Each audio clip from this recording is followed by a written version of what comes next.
All right, hi everybody, John Meadows here. Today I want to pick out 7 foods that should be in everybody's diets. Now I should put a disclaimer on there. If you're allergic to, say, eggs, then you don't want to put eggs in your diet. So I do have to put a disclaimer in there. And the truth is there's hundreds of foods that are great. And even though there's this movement now to say that foods aren't good and bad, like let's just be honest here, some foods have a lot more nutritional value than other foods. People are going out of their minds and forgetting that. But I do think there are some foods that are just plain loaded full of good micronutrients, and they just are good. They're nutritious. So number one on my list is eggs. Now, organic eggs. So organic eggs, not the egg white, the whole egg. I do prefer that they be organic. I prefer that if you can get them from a farm, do that. Preferably a farm where chickens are free to roam. You have to be, the labeling is kind of weird these days. Like they'll say something is free range, which tells you, oh, the chickens are out running around, they're happy, but sometimes they just have a little tiny door that gives them access to the outside, but they never actually go to the outside. But anyways, I like to get my eggs from a farm where I can see the chickens running around. Now, I just happen to get mine from Dr. Serrano, who lives an hour and a half away from me, and I can go over there and I can literally see the chickens running all over the yard during the day. And you'll always see the yolks are much more yellowish orange. There's a lot more carotenes in the yolk, and they just taste better too. Sometimes you can go to the grocery and you get the cheap eggs. Like they're so runny, they just fall through your hand, and the yolks are almost see-through. There's a clear difference when you've had these kind of good eggs versus eggs that aren't so good. And eggs are great. Eggs have just about every vitamin in them that you could ask for, except for vitamin C. They don't have any vitamin C in it, but they've got some of the fat-soluble vitamins in them. And then they have the fat in it so that the fat-soluble vitamins can be absorbed and incorporated into your structures appropriately. So, and then they've got some healthy stuff in it. There's some sulfuric compounds in it that kind of help cleanse your liver. That's why eggs kind of smell a little funny sometimes, but it's actually a good thing. So perfect protein, healthy fat. So I think like eggs would be number one on my list. All right, number 2 on my list is wild salmon. Wild caught salmon. So wild salmon, as the name implies, is just running around in the ocean on its own, eating its normal diet, which is these little fish called krill, these little tiny crustaceans. And the farmed fish, usually you'll see it as Atlantic salmon, but it'll say on the package farmed. Those fish are kind of kept in close quarters. They feed them an unnatural diet. They give them a lot of antibiotics for disease prevention, or so they don't get sick, I should say. When they tested them, I've seen tests where they had high levels of PCBs, which is a contaminant. And actually those fish, when you see them, they're actually gray. They're really nasty looking. So they have to color them as well so that they look orange, and everybody in the grocery store thinks, oh yeah, I got some great salmon. I personally am kind of disgusted by the farm fish, particularly the farm salmon. So I would encourage you to eat the wild salmon. Usually it's going to be Alaskan, or it's going to say sockeye, or a couple instances, but it'll say on there. And the canned salmon you get most of the time that's wild too. You've seen me make the salmon burgers before. That was wild salmon. But salmon is another real high quality protein. Plus it has essential fatty acids that you need in it. You'll hear people talk about EPA and DHA. Those are essential fatty acids that you have to get from your diet. Meaning your body can't make it itself. And the EFAs have been shown to do just all kinds of healthy things.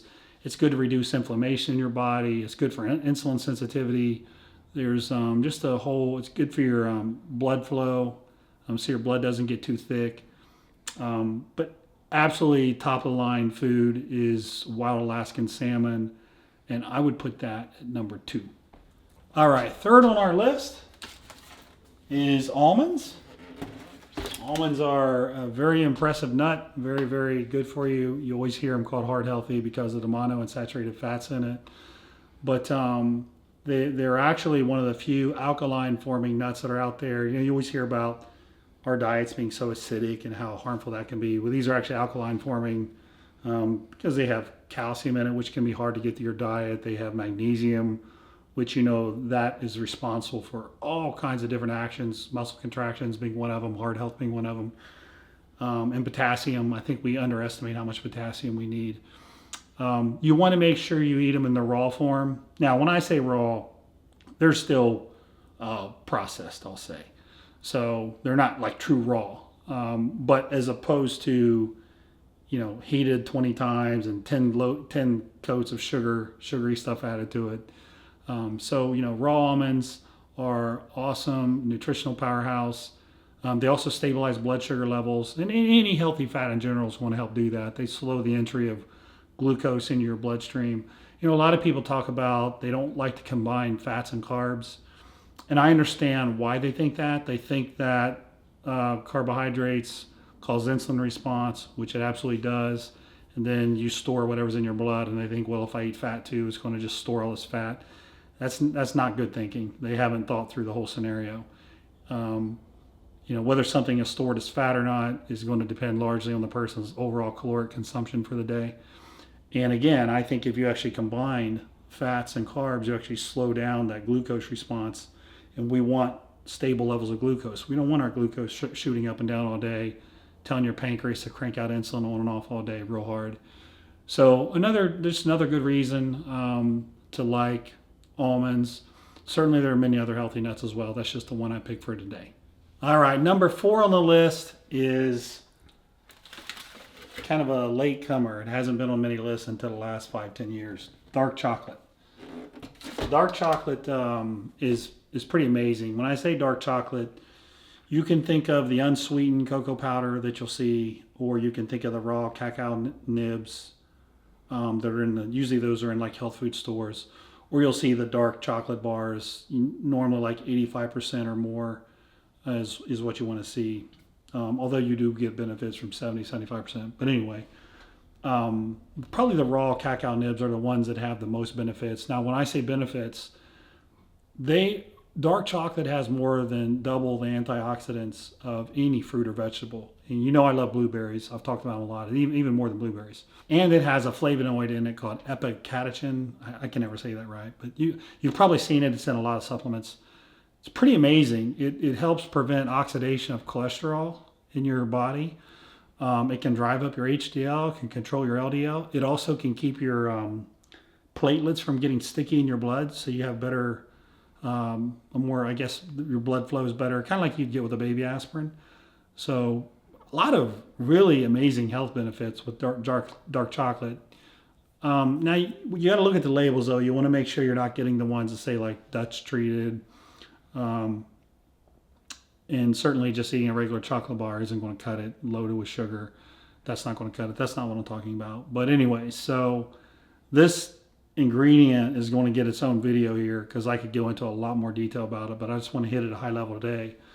So, you know, if you're eating a quarter of an ounce, half an ounce a day, it's absolutely A-okay, and it's doing some awesome things for you. I didn't even mention theobromine. There's all kinds of good stuff in dark chocolate. Just take my word for it and put a little bit in your diet every day. All right, next up on the list, number 5, I have greens.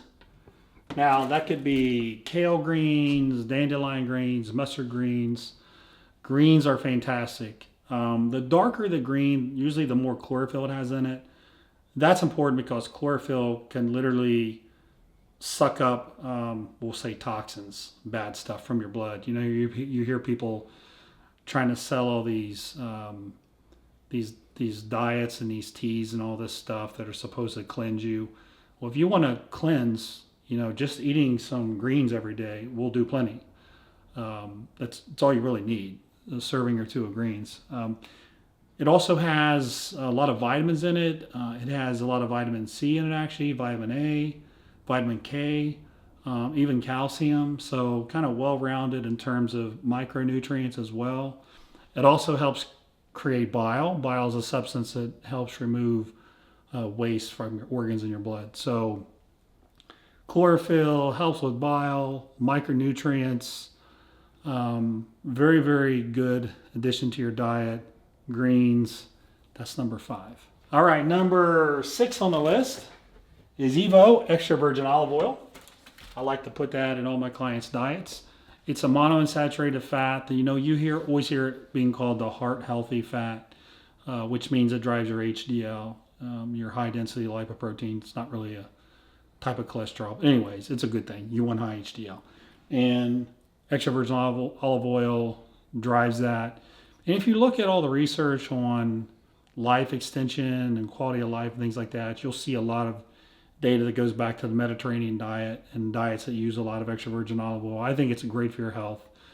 Doesn't necessarily always taste the best, if you just eat it out of a tablespoon, but it's good on salads and various like balsamic vinegar combinations with it and things like that. So it's good as a salad topper. The one thing I would say is be careful cooking it. If you oxidize it, if you use it to cook in high heat, you're going to negate all the benefits, and actually then it's not so good. It can go rancid. So I personally don't like to cook with it. I don't like to take the risk, but if you do cook with it, just make sure you're only cooking on low heat. And number 7 on my list is avocado. It's actually a fruit. I think there are some people that still think it's a vegetable, but it's actually a fruit. And a lot of micronutrients, a lot of vitamin A, vitamin B. It has like a lutein in it for your eyes, which I could use some help with. Has a lot of fiber in it, a lot of potassium, more potassium than bananas. A lot of people kind of think bananas is the ultimate potassium food. Avocado actually has even more potassium than a banana. And again, it's a heart healthy fat, monounsaturated, just like I mentioned with extra virgin olive oil. So another good one for heart health, good for longevity. But probably avocado would probably also be my favorite thing to put on eggs. I like to put a little bit of avocado on eggs.